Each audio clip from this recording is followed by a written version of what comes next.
તો આજે આપણે એવા વ્યક્તિનું ઇન્ટરવ્યુ લેવાનું છે જે રાતોરાત કરોડપતિ બની ગયા. આ એનો આલિશાન બંગલો તમે જોઈ શકો છો મારી પાછળ. તો ચાલો આપણે એની હારે વાત કરીએ. चलो बाबूजी भंडारा करा दो. तुम्हारी हैसियत के जमींदार हर सुबह हमें सलाम करने हमारी हवेली पर आते हैं. बाबूजी તો પ્રિતેશભાઈ, તમે રાતોરાત કરોડપતિ બન્યા તો એનું કારણ શું? અટાકો એ ટાકામાં વળી એવું બધું શું છે? ડીઝલ તો વરે 10 ફૂટિયા ટાકામાં કેટલું ડીઝલ હમાય? ટાંકામાં ડીઝલનું ફિલ્ટર છે અને એની હેઠે બાપદાદા વખતની જૂની ડીઝલની ખાણ છે. પણ પ્રિતેશભાઈ, તો ઇલીગલ ના કહેવાય? બાપા ડીઝલ મંત્રી છે.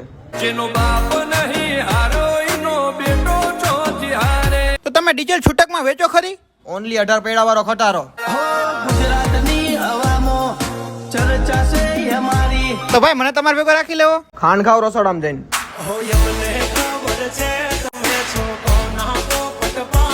તો હવે હું કાયદેસરની કાર્યવાહી કરીશ. बाबूजी ના કરાય.